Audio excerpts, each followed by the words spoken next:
Welcome to the Aaron Werner podcast on iCode Media. Today's a special day.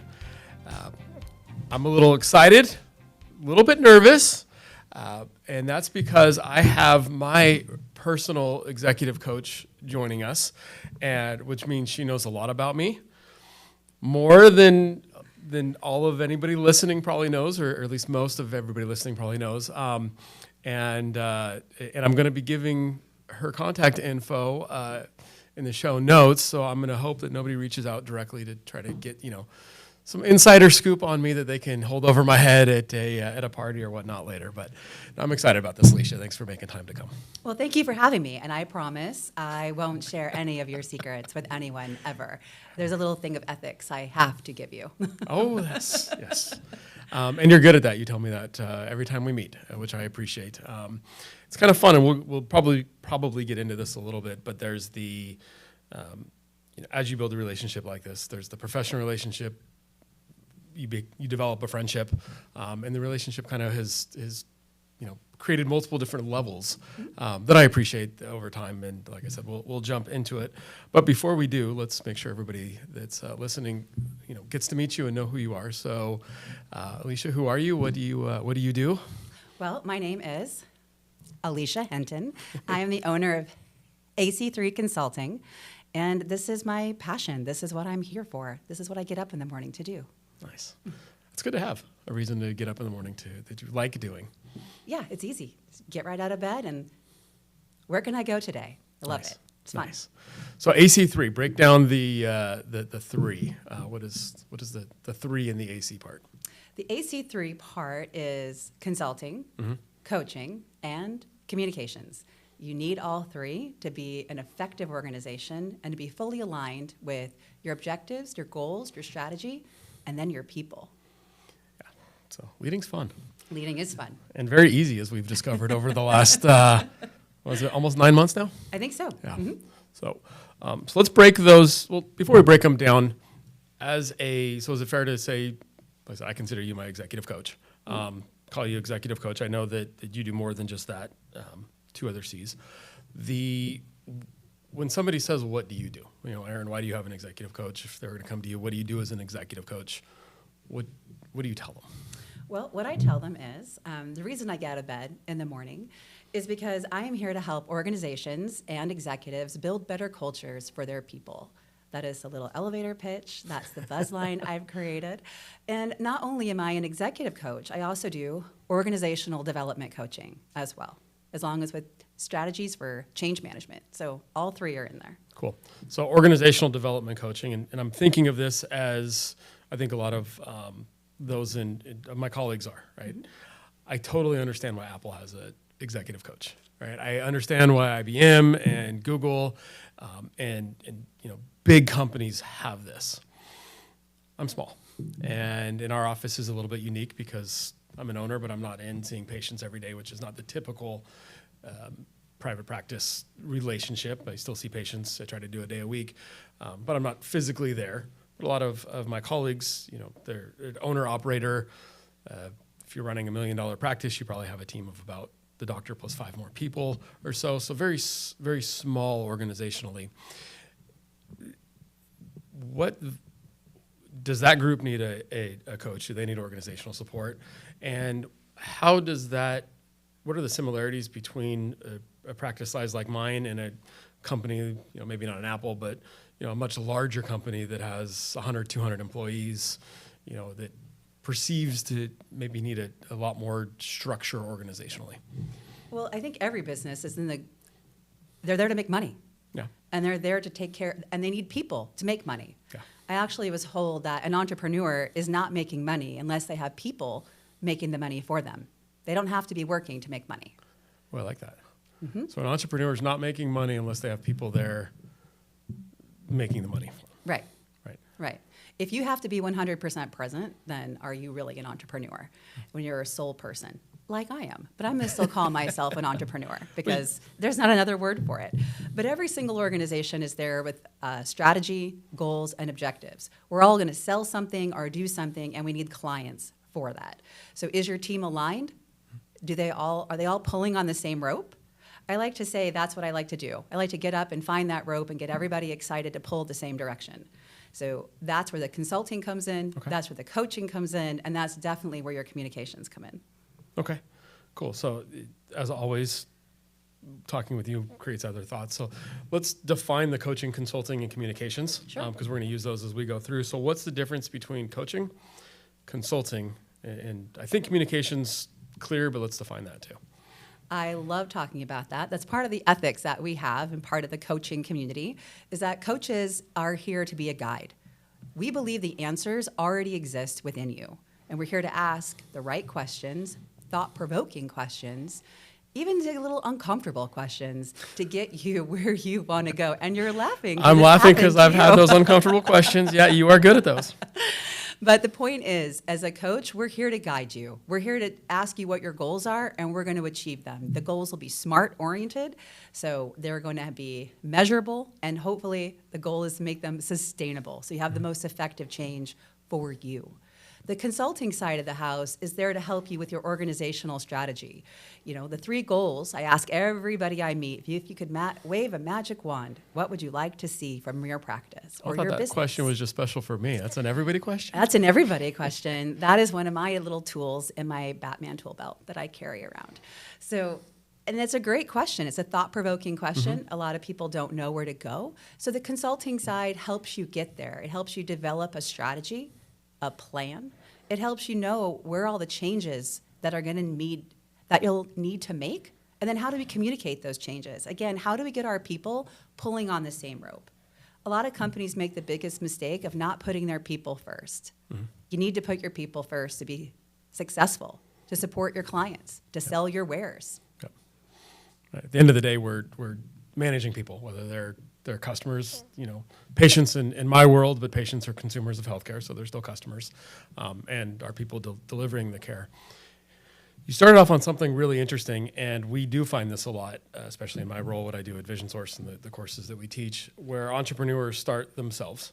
And it's whether you're starting a coaching, consulting, communication business or an optometry practice or a coffee cart or a restaurant, whatever it is, initially you're the product.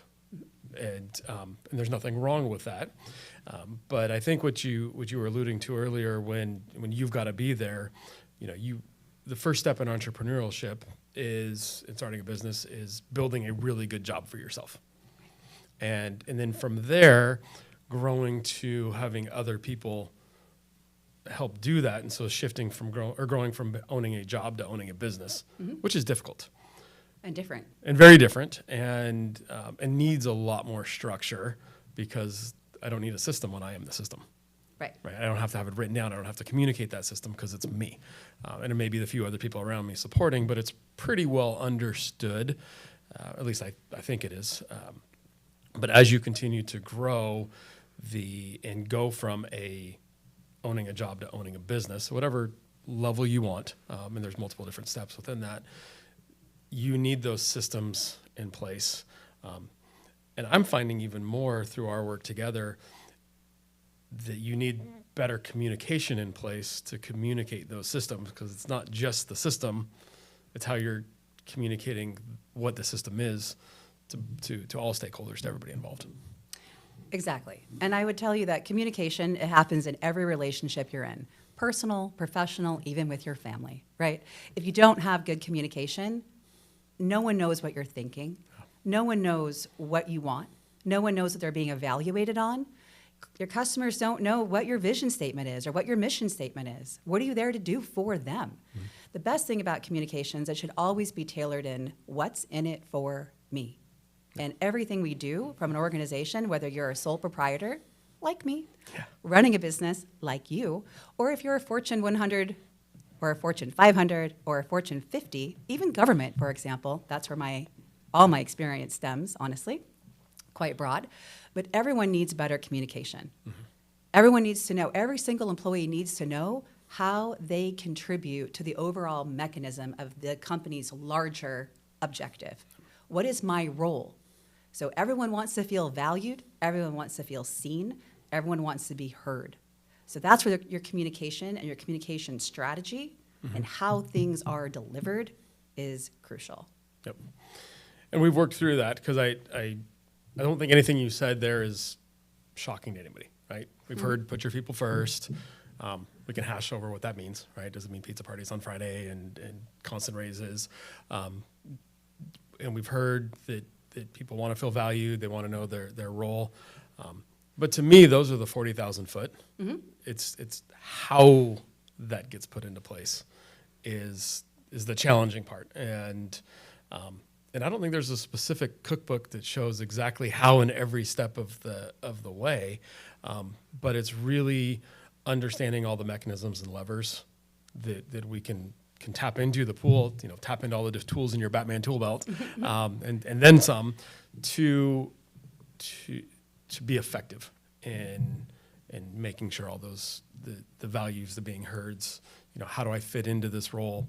How do I manage the change? Because yesterday I fit and today I don't seem to fit, right. Because things progress and things change.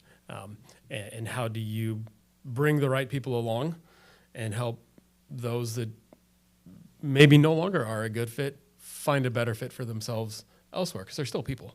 Exactly. And they still have value, and they still have the right skill set, just maybe not the right skill set for the evolution of where the company is going. Yeah. And that's okay too. You see that in a lot of M&A and the merger acquisition, that some people just aren't the right fit for the new company that's buying and where the new company wants to go and evolve. Companies, we all know this, if they're not evolving, what are they doing?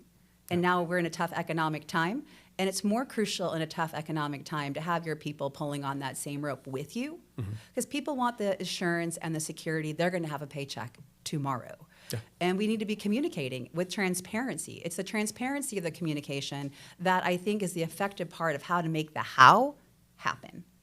It's not what you say, it's how you say it. It's not what you do, it's how you do it. Yeah. My dad, my entire life, always said, "It doesn't matter what you say; it's just how you say it." And those who know me, I'm very blunt, and so I've sometimes have struggled with that part of it. Same. Yeah. Totally same. It's I'm trying to be transparent and not beat around the bush, and sometimes get received well, and sometimes it doesn't. Which brings me back to an interesting comment that you said that I love chatting about. I don't think you and I have had this conversation before, but you said, "What's in it for me?" Too often I hear leaders say, "What's in it for me?"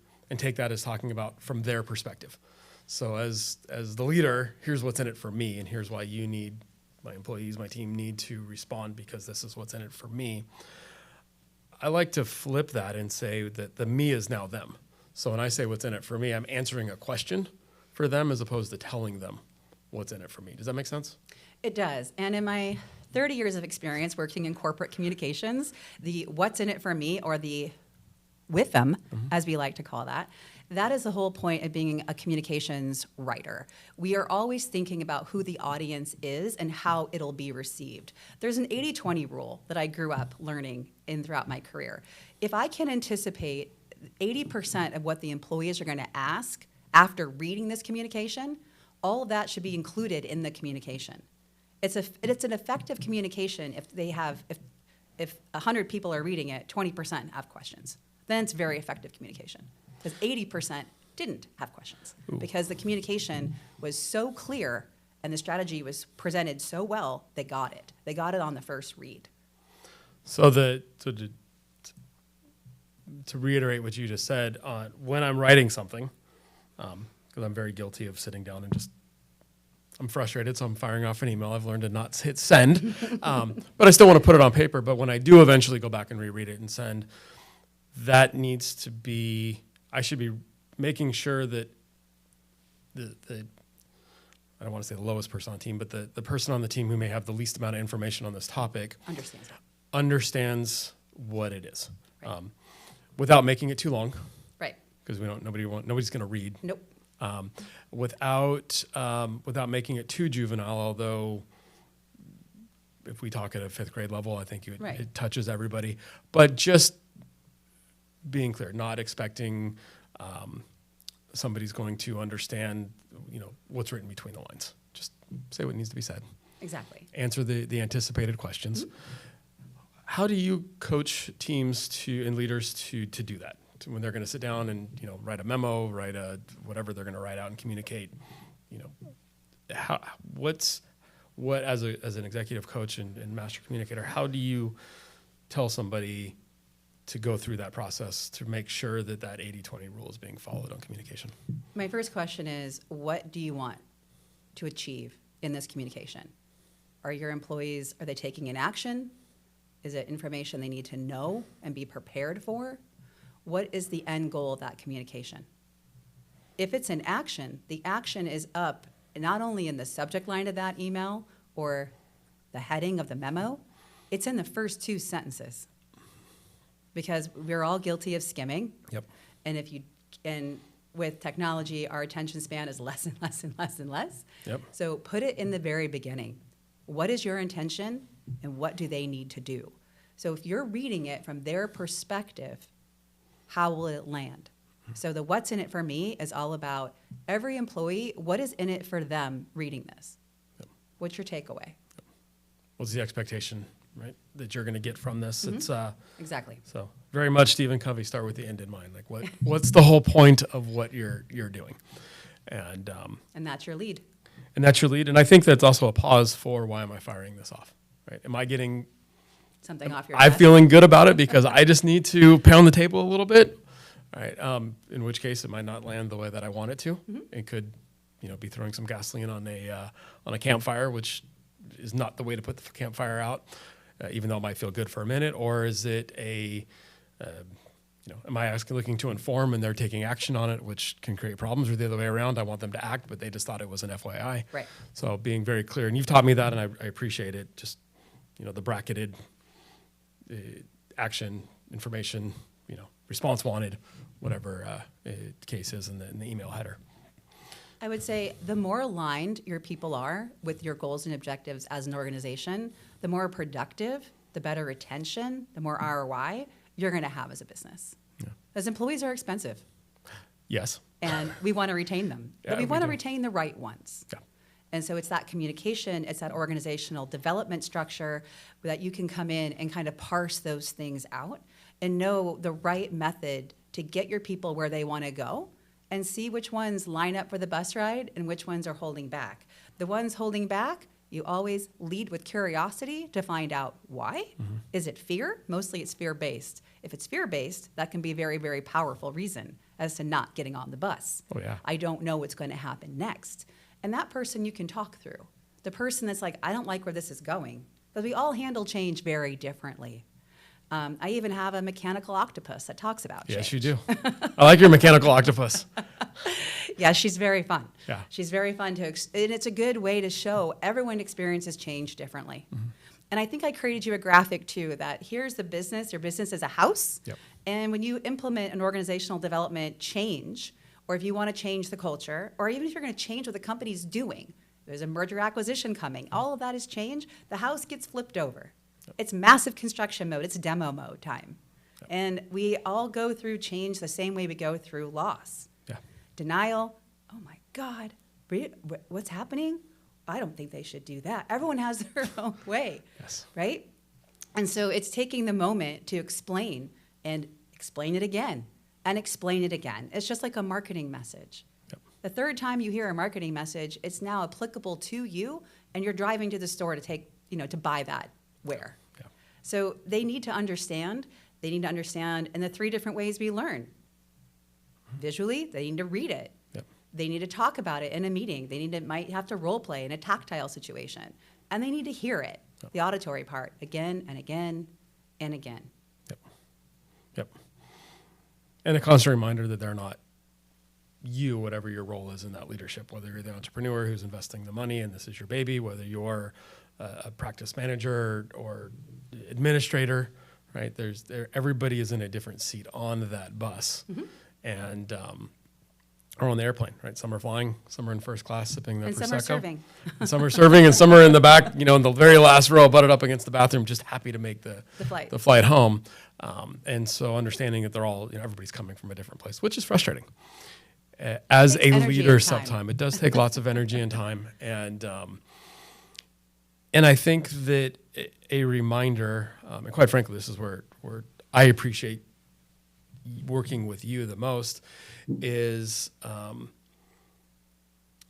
helping to not just appreciate that there's other perspectives, because from a logical, rational standpoint, I know that, but sometimes it's tough to sit in that seat because I'm not being asked the questions of, I'm not able to ask myself the question that puts me in that seat to see something from a different perspective.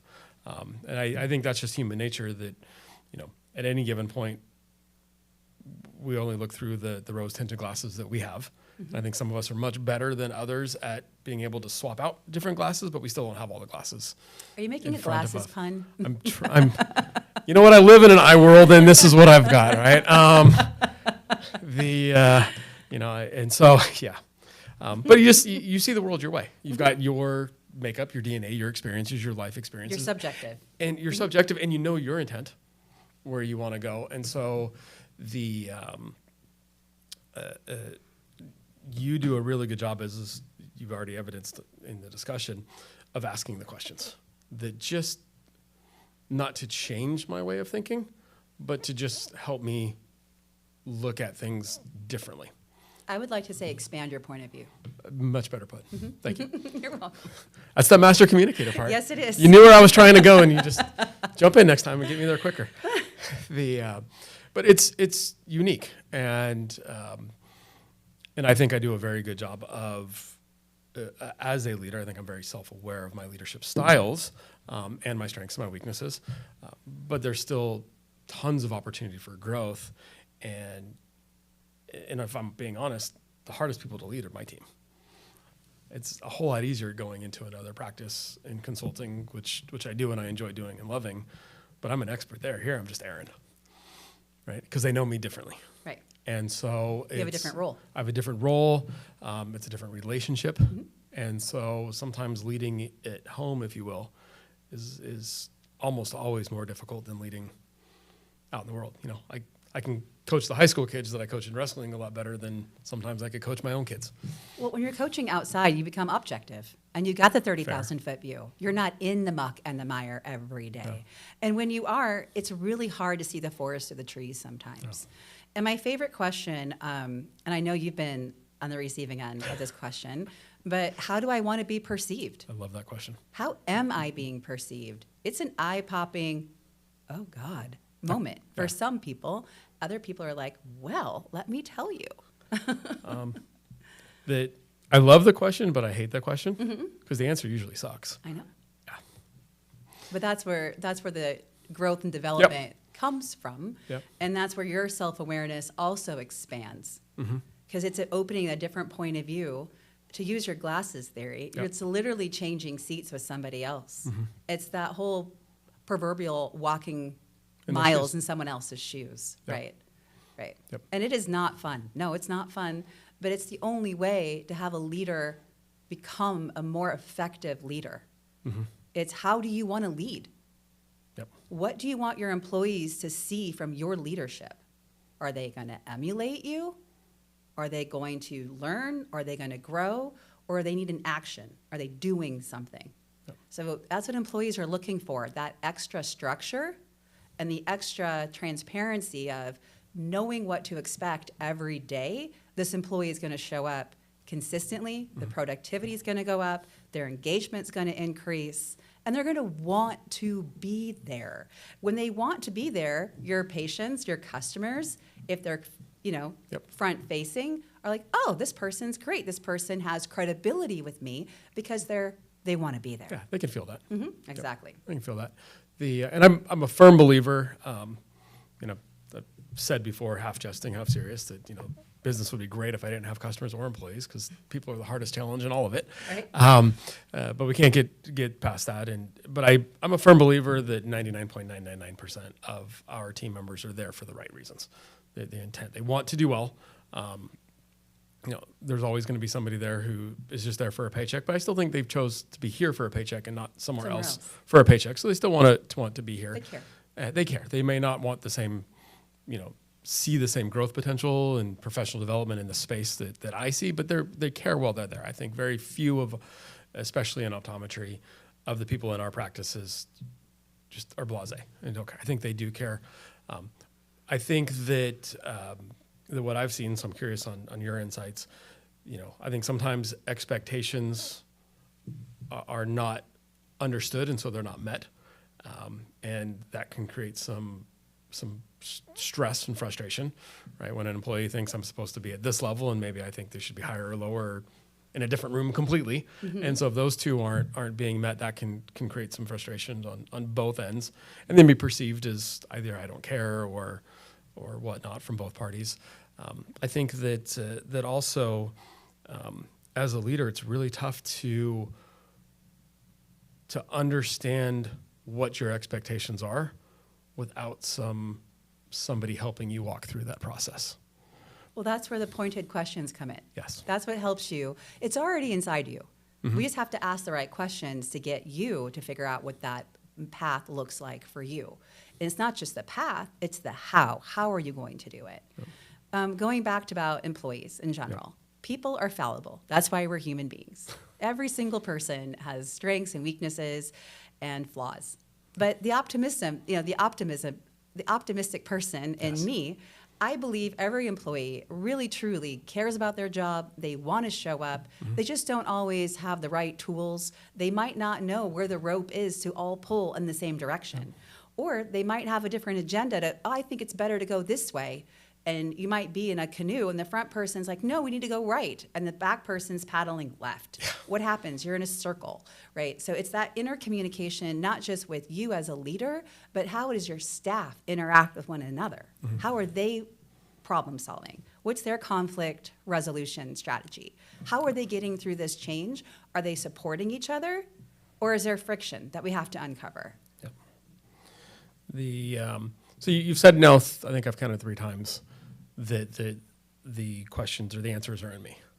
In all of your time working in the different coaching communication environments, and you've had some challenging ones, like the government ones. Yes. Oh right? my gosh. Yes. We're not going to go political, but I don't always think that, from at least what I see, everybody in those spaces is their intents are right. And sometimes it seems people fail upwards, right, in every aspect of the government. Have you ever come across a leader that you've worked with or an individual you worked with that didn't have the answer inside of them? No. It's just asking the right questions. It's showing them the point of view. My career started in corporate communications, honestly. Okay. And then change management. I've gone through a lot of merger and acquisitions, getting companies through that change. And then I started working in employee communications, public relation communications, and then executive communications. And when you get to the executive communication level, all of a sudden I found myself coaching executives. That was not in my job description at all.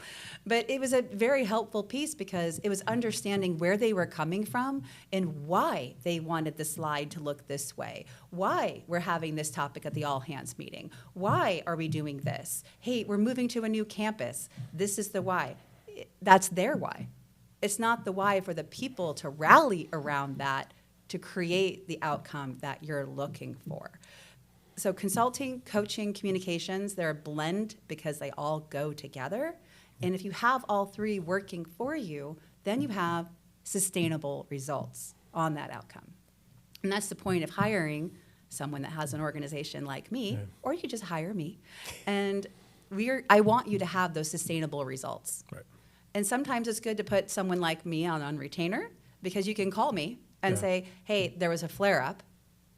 Can I talk about it? Yep. And my answer is going to be, sure, let's talk about it. Yep. We all need that sounding board just to talk through. So I like that you said sustainable because I think that's a big key piece. We can all have acute success. It's having the sustained chronic long-term success that's important. So when you said, for those watching, your face changed when you said I had to coach executives. Which means there's a story there. And we won't ask for names, and I'll just throw it out generally. Is there a common thread that you found, common probably frustration, common deficit or what, I don't know the right word, but you found with executives when individuals get into those positions where they tend to excel here, but in this particular area, they really struggle with, and that's where you found that you had to really coach them. The Myopia Collective. CooperVision and the AOA have partnered in a groundbreaking initiative to change the way optometrists in the U.S. treat children with myopia. The purpose of the Myopia Collective is to rally the profession of optometry and its allies to interrupt the status quo and elevate the new standard of care for children with myopia. Every individual is encouraged to become a member of the collective. By joining, you commit to taking action to help slow the progression of myopia in children. You'll receive updates and information about the collective and its work in the fight against myopia, gain access to educational opportunities and resources offered by the collective, and hear from change agents, the ambassador optometrists selected to serve as advocates for community and policy change that facilitates the mission of the collective. Scan the QR code or click on the link in the show notes to join the collective today.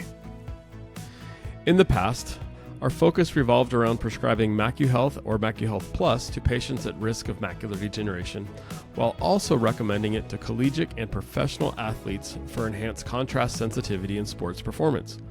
However, this year's introduction of the Life Meter has been a game changer. The Life Meter revealed a concerning truth. Many of my patients have alarmingly low skin carotenoid levels, indicating potential deficiencies in essential body tissues like the retina and brain. Supported by over 30 peer-reviewed publications, Life Meter's accuracy, consistency, and effectiveness has been demonstrated across 2,000 subjects with diverse backgrounds. With this newfound insight, I can now have meaningful conversations about carotenoid levels with all of my patients, even those who may seem outwardly healthy.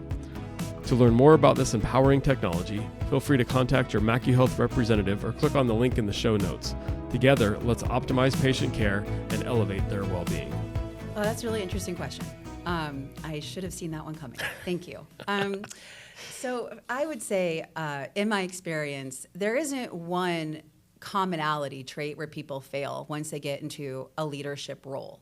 The most valuable thing I would say is that's where you don't have the most effective communication, because you're in so many meetings, you can't keep your thumb on the pulse of your people. And I think I mentioned this a few days ago to somebody, it might have been you, actually. Unless that leader really does communicate the narrative of what's happening and why it's happening or how it will happen, your employees will create that narrative all on their own. Mm-hmm. And then the employees have credibility with each other, and they no longer trust what the leadership says because the leadership didn't give them that opportunity to tell them in the first place. Yep. So, but I would say executives over my life, in the 30 years I've been doing this, some have great self-awareness. That's how they got there, and some don't. The best thing I've always told an executive, what got you here isn't going to help keep you here and move you forward. Mm-hmm. Great traits, great skill set to get you to this level. Now we have to refine everything you've done to keep it going, to keep your people with you. Yes, and I love that you said that. What I'm going to say next is probably going to rub some of my colleagues, hopefully not the wrong way, but it's a gut punch. When most of us spent our entire life until mid-20s going to school. Mm-hmm. So learning, being challenged, being challenged was just a way of life for us. And then we got our degrees.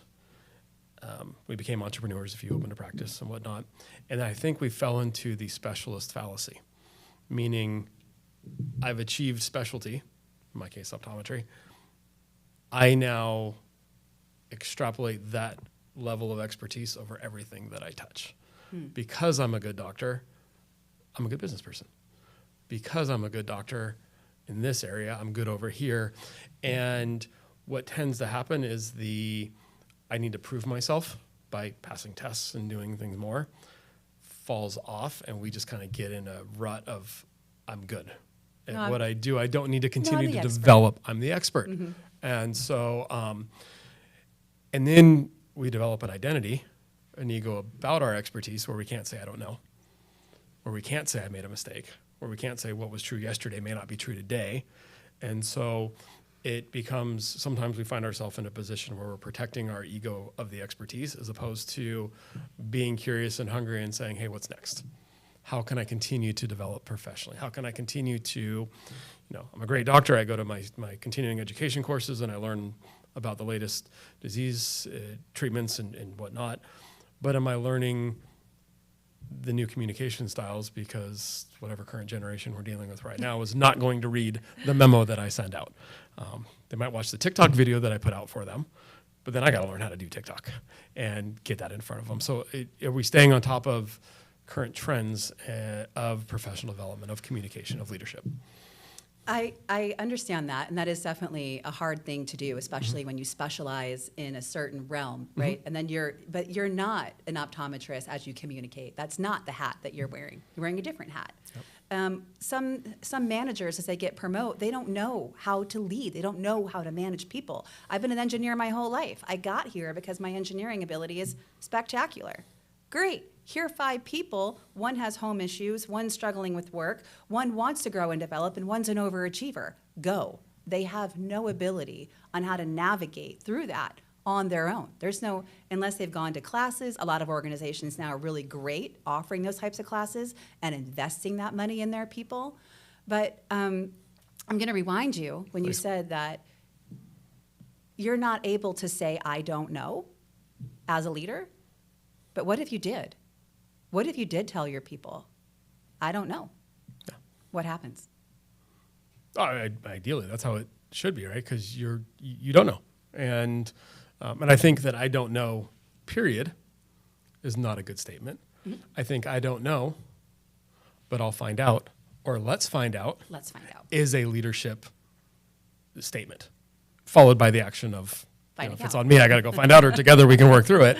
But I think that there's lots of power in the vulnerability of, I don't know, but we'll figure it out. Exactly.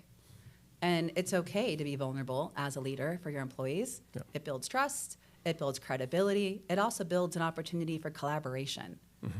And it really does bump your employee engagement because now they're part of a team and you can figure it out together. You don't have to have all the answers. You hired these great people to build on their skill set. Mm-hmm. The old adage of even the janitor has really good ideas applies here. Oh, yeah. So that's when you can tap this great talent. Companies don't fail because they don't hire talented people. Companies don't fail because they don't have a good product to sell. Companies fail because they're not investing in their people or understanding where their people are coming from, how to motivate them to pull on the same rope. Where are we going? And sometimes when we're trying to navigate a merger or acquisition, uncertainty in economic times or even pandemic times we just got out of 6 years ago, there's a lot of uncertainty there, and it's okay to brace that uncertainty and say, everyone on board the ship, let's go, we're going to be on this roller coaster ride together. Who's in? I need you, because they need you too. Absolutely, that makes a lot of sense. What I've found is that because I'm in the role that I'm in, right? I'm not in the practice every day. I'm not physically there every day. So I have a leadership team that I depend on. And I like to think that I try to create opportunities for people and then let them spread their wings and do their thing, right? And I think you were alluding to that, right? We hire good people, but you got to let them be the good people that you hired. You can't keep them in a box. Sometimes you give lots of freedom. Mm-hmm. And then that errs on too much freedom.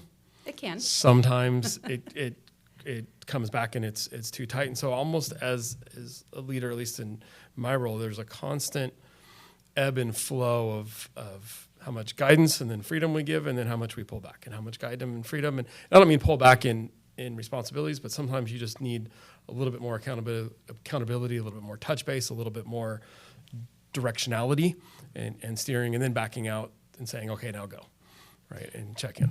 All of that is because, again, people are valuable. Yep. People are human beings.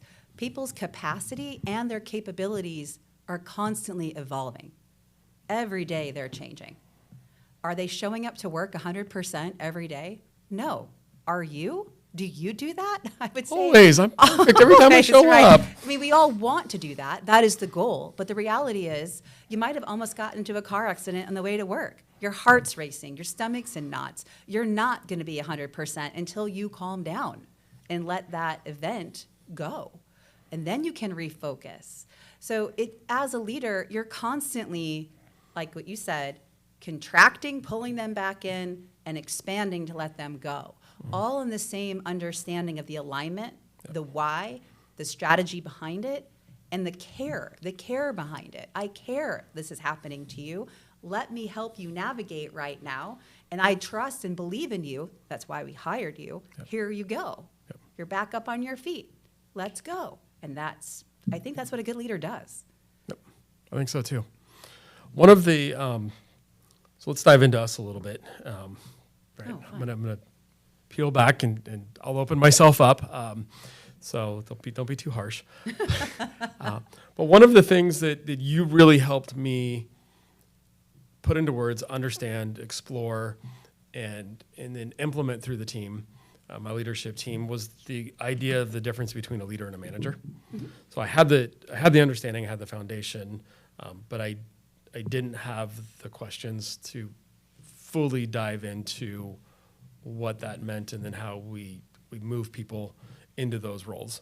And quite frankly, what I discovered was, even my understanding was not nearly as structured as it needed to be. There's a vast difference between what I've defined as a manager who keeps people within the guardrails, to a leader whose job it is almost to ignore the guardrails and figure out what the opportunities are outside, and then restructure the new guardrails so that we can keep people aligned.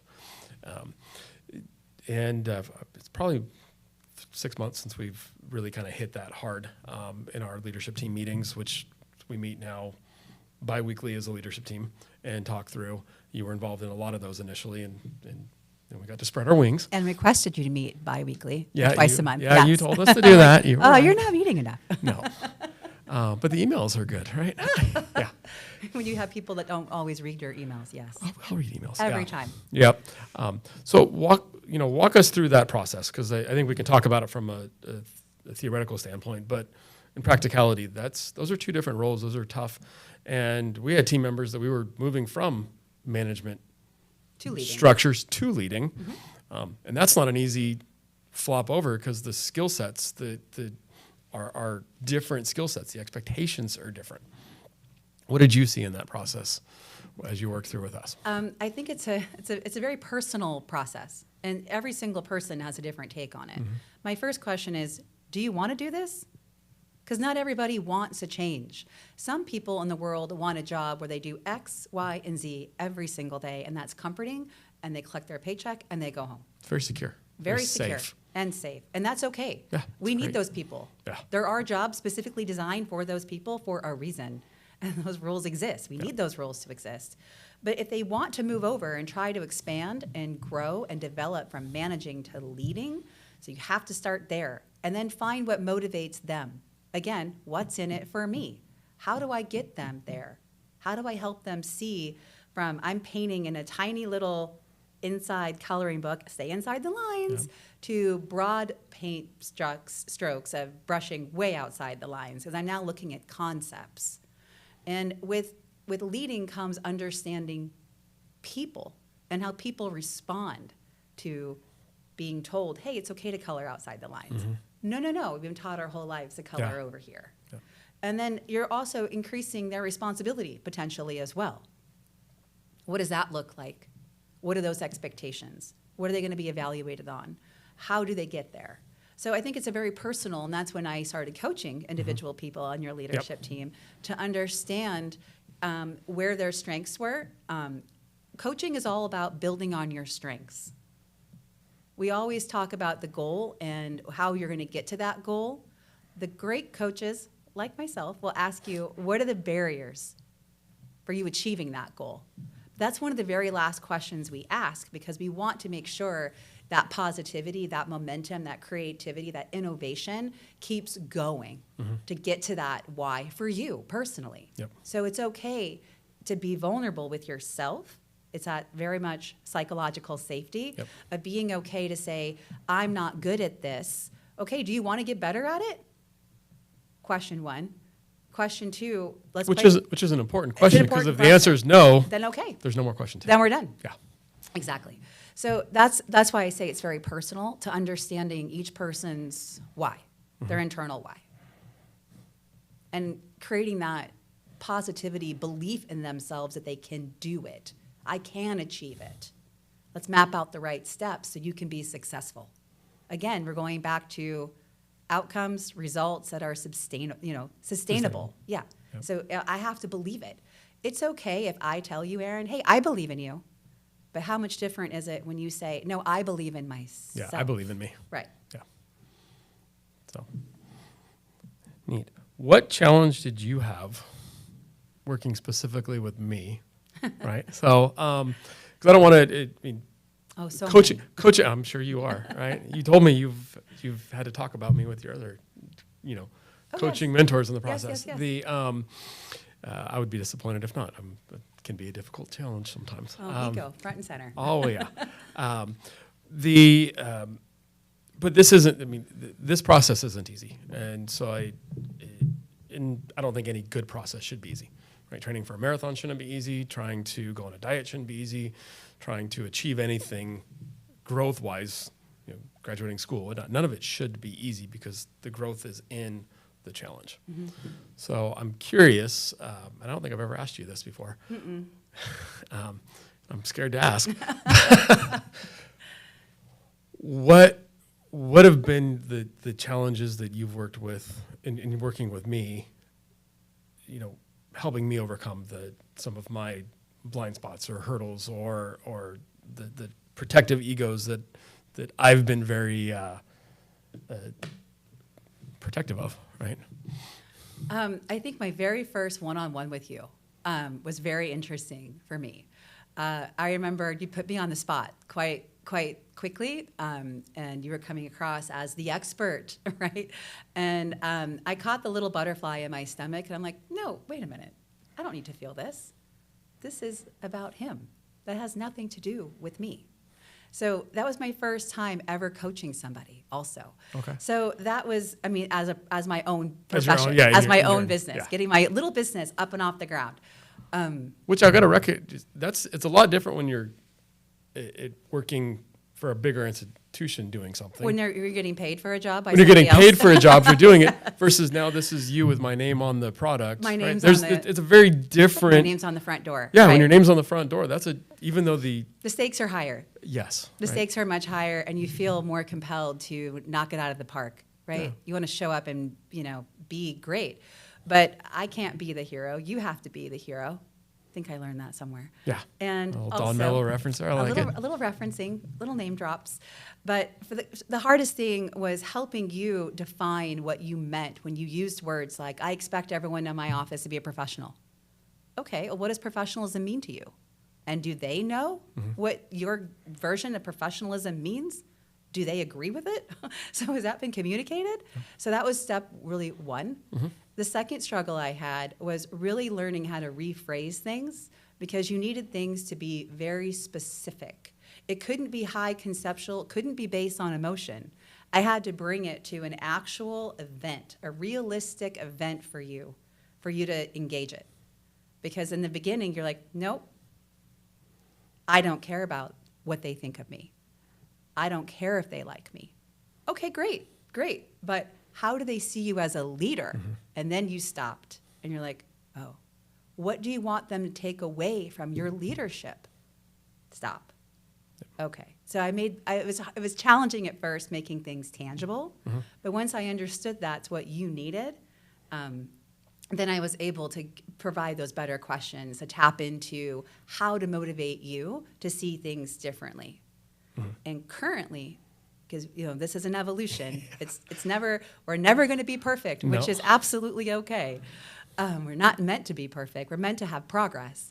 But lately, it's to help you see I'm looking for one thing, and my field of view is now narrowed so specifically that I'm on a treasure hunt for this one thing that I'm looking for.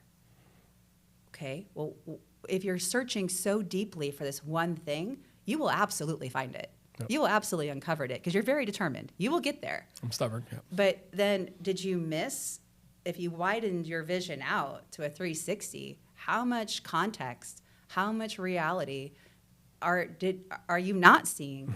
And have you led with curiosity at all to uncover why you're searching for this one thing Why is that so important? Yep. So I think we're still kind of digging in that.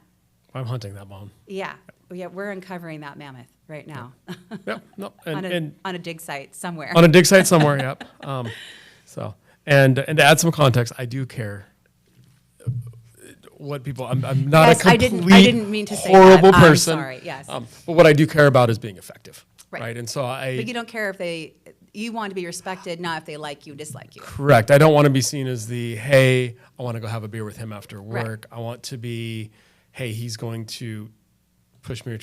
Kind of like the coach that I had in high school that I respected and became one of my most favorite people because he cared enough to be disappointed when I didn't show up how I wanted to, and I wasn't feeling my own potential. Right? It wasn't the warm fuzzy. We can, come give me a hug. Oh, you had a bad day. It was I don't care about that. You're not achieving what you can achieve for you. And so until that point is, I'm not going to be happy. Right. So I cared because he cared so much to be disappointed. Right. Because he wanted to get the best out of me.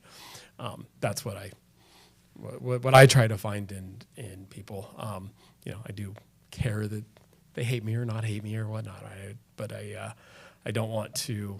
It wasn't about the, hey, let's go have fun and party all the time.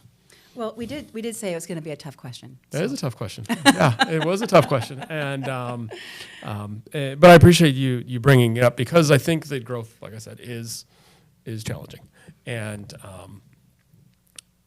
as a leader, I have a goal for my people to always grow and do better. And as we've talked about, not everybody wants to grow and do better. And that's okay. People like to plant roots, and then that's where we've got to work through. And but you have helped me better explain that to them, so they appreciate what where my values line in, and what I'm hoping of for them, and then whether this is the right bus for everybody or not, or if it's just a temporary ride, which again is completely fine as long as we can help them become better get to where they want to go. And some employees stay a long time, some are with you for a short time. Yeah. It's just like any relationship, right? Yeah. Friend for a season or reason, whatever that poem is. It's the same way at work. And it doesn't have to be everybody's spot permanently. It can be a temporary home, and that's okay. That's okay. That's how we grow and progress and get to a higher point in their career also. Right.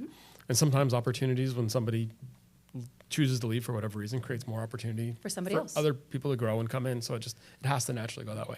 Yeah, it's right? very organic. Yeah. If Dad didn't slow down and sell to me, I'd still be working for him. I wouldn't have had the opportunities that I have, and then he wouldn't have had the opportunities he has now. And I appreciate that he's still working for me. So Right, and also different stages of our life, you want different things. Yeah. So and that's okay, right? Absolutely. Cool. Yep. And then, as you just said, we're always working on different challenges. As we solve one problem, another problem seems to always pop up. Well, culture is really interesting like that because, again, with people being valuable, it takes a lot of energy to keep a culture. And it's not just the leadership who's responsible for the culture. It's every single person in that building is accountable and responsible to that culture. And they have a say in what the culture is. Oh, for sure. So when we first started working together, one of the favorite things I love to do for organizations is interview a lot of people on their staff. Your practice was small enough. I had the opportunity to interview everyone. Everybody. In a big organization, it would be a little bit different. I'm not going to interview 3,000 people, but I can interview managers over different departments, for example, to get the pulse, to get the feel. Also, depending upon where the shift and the change is going to happen, everyone needs to have a say in how we get there. That's how everyone's on the boat with you. Everyone's on the same journey. Everyone's pulling on the same rope because now they have stake. They were asked, what's the best way to get here? Now, no one said it, we're taking everyone's opinions and putting them into... I was just going to say, when we say they all have a say, not every opinion gets implemented, they all have to have a voice. But they all have a voice. Yeah. And it's interesting because when I interviewed your staff, there was 15 messages that were all consistent across every single person. And I found that to be extremely interesting. That tells you a lot about the culture. And one of them was all about you. They wanted you around much more. They've all denied that since I've been around more. It's really funny. And it's funny they've denied it because I have it written down. I take really good notes. So be careful what you wish for. You might get it. You will get it.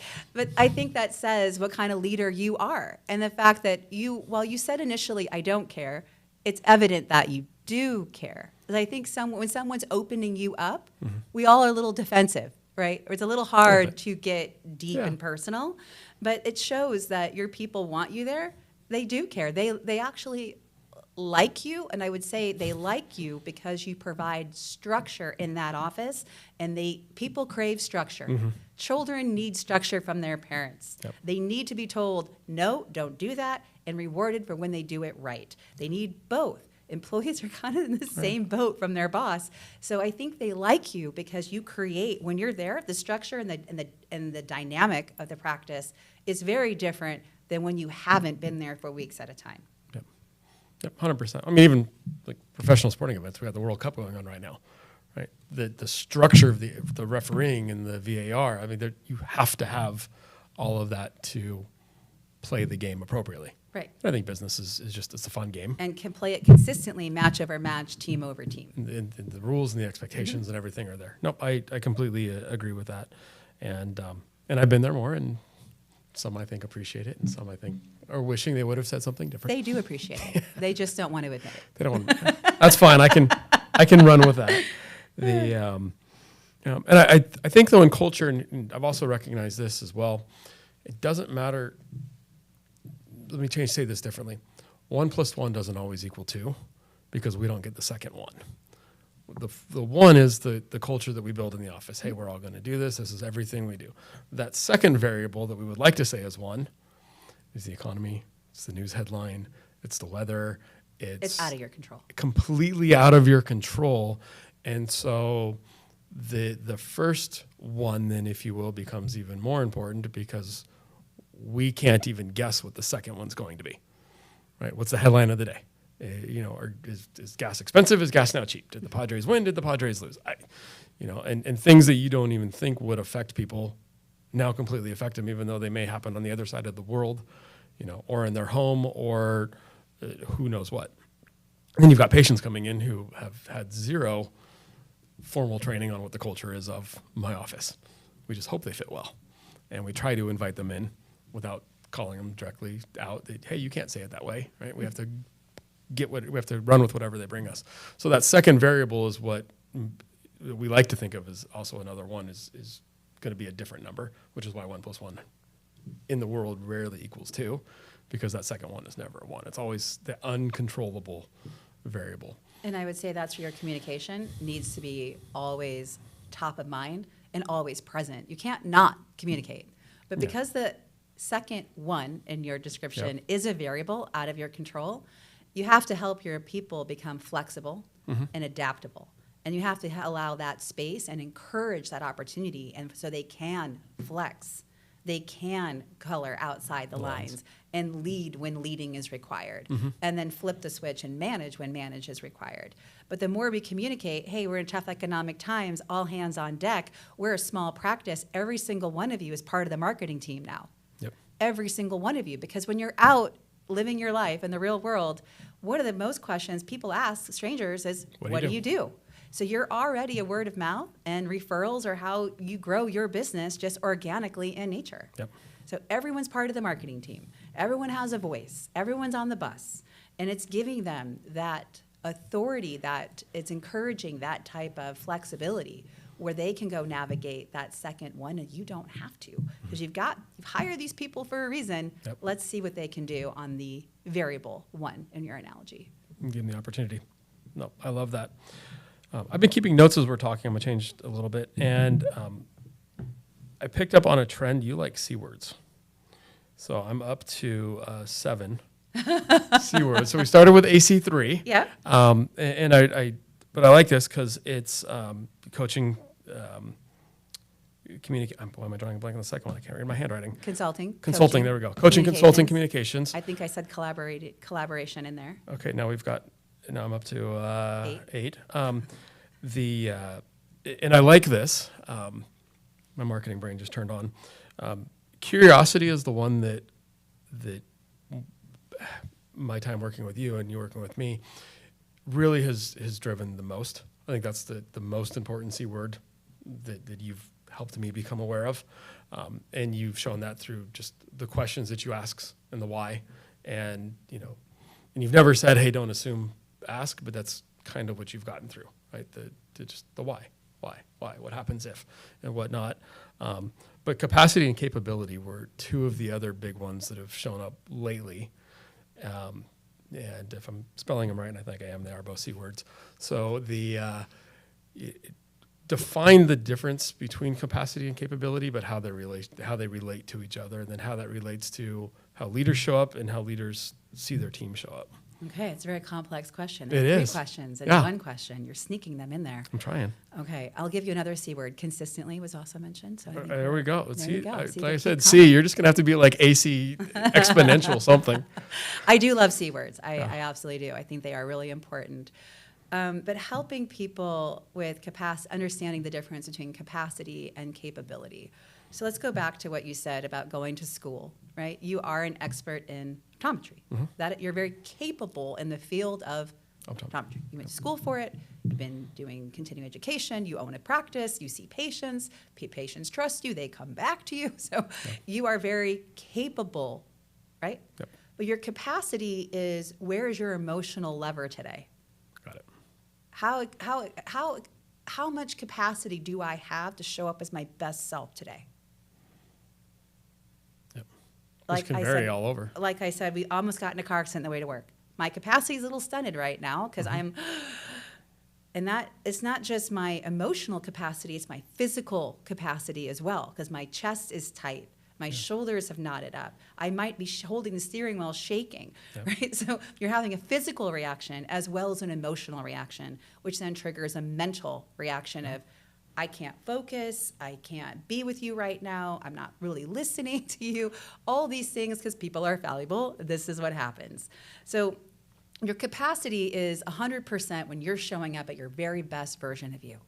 You had a good night's sleep, your diet's great, you might have moved around a little bit the day before, so you're feeling good, which means your emotional state is steady, constant, and then your mental state is, oh, we physically feel good, we emotionally feel good, let's go. Let's go, right? So that's the difference. Your capability is just what you're good at. And your capability changes because you can invest more money, you can go and get more education, you can read more books. So you're always adding to your Capability. your skills, your toolbox to be what you wanted to learn about. You might not just be a capable optometrist, you might like to paint, you like to run marathons. Or there's other skills in there that make you a whole person, right? So you could be a good dad. You know, there's a lot of different variables because we have different hats. All the time. So it's important that employees understand that we, as a leader, we trust their capability and we give grace and we lead with curiosity about the capacity. One of my favorite sentences ever in any relationship I've had is, I'm not at full capacity today. Heads up. I'm not showing up as the best version of Alicia. Sorry, I really want to be with you, but I can't be with you right now. Give me 40 minutes, let me eat some lunch, and I can listen to whatever you got going on.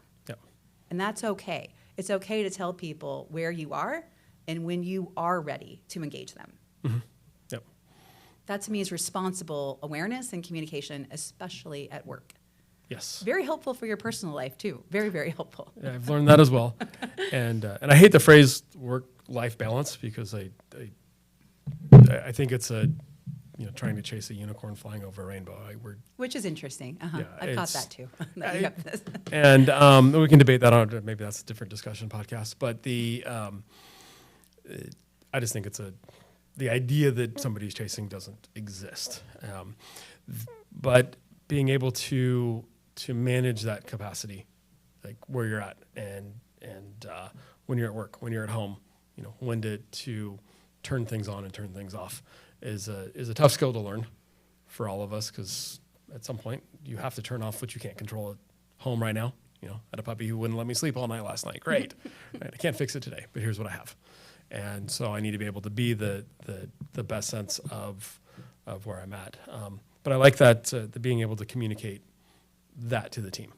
and being able to communicate it honestly. And the team should be free to communicate that as well. Absolutely. Nobody can be perfect all the time. No. And another great phrase is, and everyone knows this, we don't seek perfection, we seek progress. And if you have a doctor who's running behind in the workflow, he is probably not at full capacity for the next one, because now we're in a rush. Yep. Now we're under stress. Now we're running through the hallway, not walking through the hallway.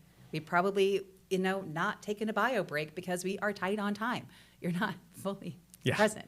And that's okay. And it's just understanding where people are. Yep. I can give you a personal that happened over the weekend. Sure. We were shopping at a retail store, and the first employee we engaged did not want to be there, was not helpful. That's the worst. Did not go the extra mile, didn't offer. The communication was maybe one or two words. And I'm like, did we just ruin his day? Well, we met another employee, and we were engaging that employee. We were that employee shopping with this particular employee all day, and we provided that feedback because I'm all about feedback. Yep. Delivered professionally, delivered nicely. And I said, I just don't think he wants to be here today. Well, come to find out, he was yelled at by management in front of the entire staff moments before we had gotten there. So I had no idea what this poor soul's capacity was, but I made a lot of assumptions in that moment of what had happened to him. Yep. Am I supposed to care that he got yelled at? Not necessarily. No. But to be a nice person, I went back and I said to that salesperson, I hope you have a better day today. Yeah. Because just that alone can change his outlook on how to move forward. Right. So it's what you don't know. Yeah. And that's when leading with curiosity and understanding the difference between capability and capacity really do matter in how you navigate, how you show up. Because the only person you control is how you show up. Yep. And so that's what consulting and coaching and communications is all about. How do we show up? I like that.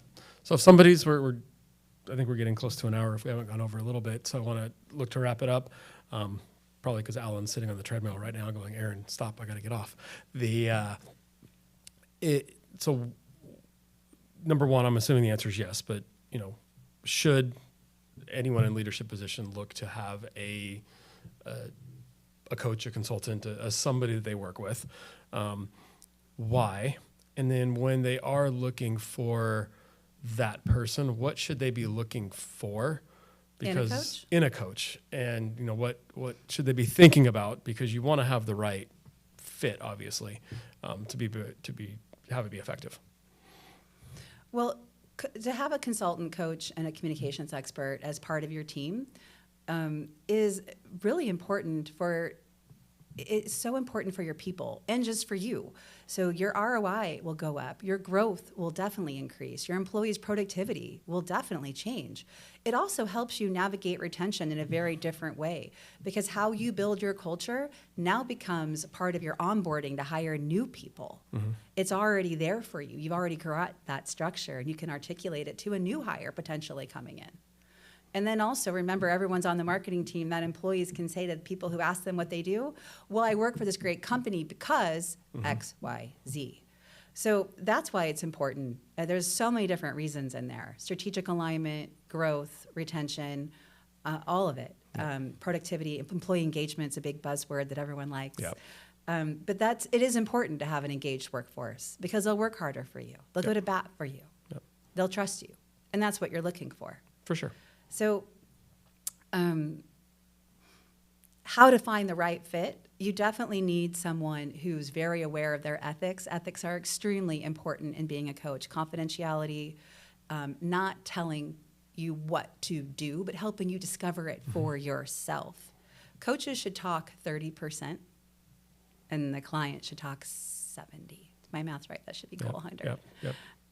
So that's what you need in a good coach. You need to have that introductory. I always do a get to know you interview. Of course. I always want to know who I'm going to work with, because I have to make sure it's the right fit for me. And it's okay for coaches to say, no, thank you. This isn't going to work for me. Mm-hmm. Because we can see that whole 30,000-foot view, especially in organizational development coaching or even change management coaching, we'll see that. And if we know that you don't want to take the right steps to get your people working with you, it's okay for us to say, no, we're okay. Thank you. But it's also okay for you to say, I don't think the fit's okay either. You need to build an effective relationship. Yeah. Did I answer your question? I think so. I think you've got to have trust. You've got to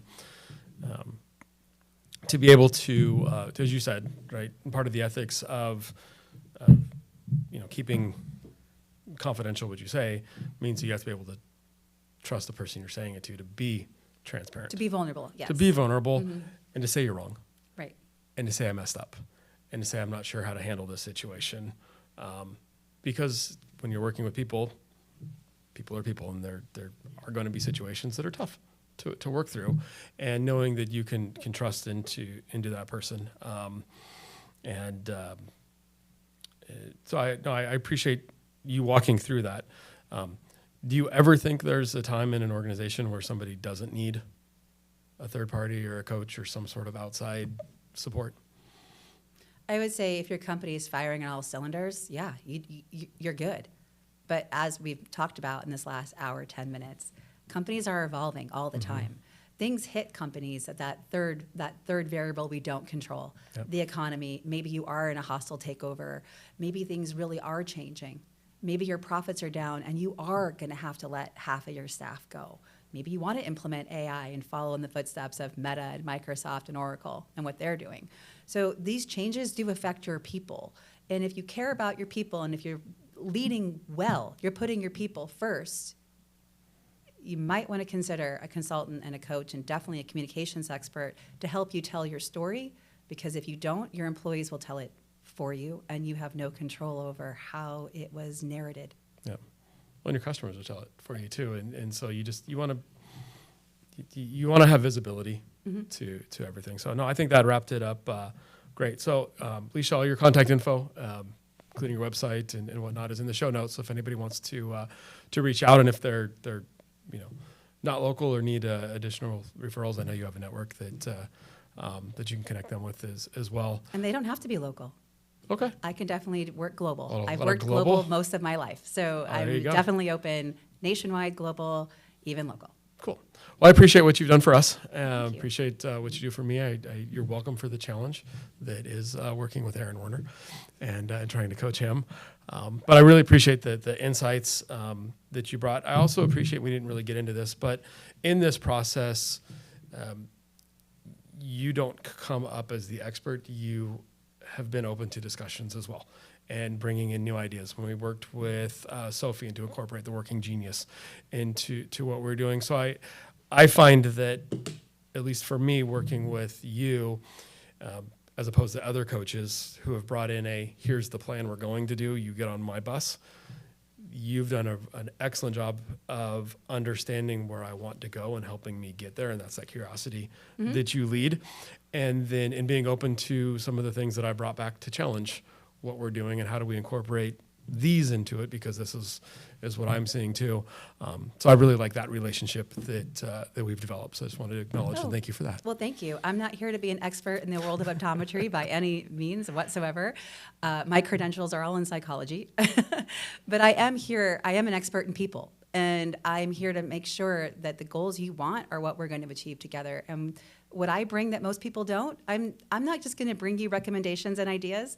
I am going to bring you a partnership. We're going to work on solutions together. Cool. And these solutions are going to last. Cool. I like that. Well, thank you. Thank you. I appreciate it. Cool. Told you what to say.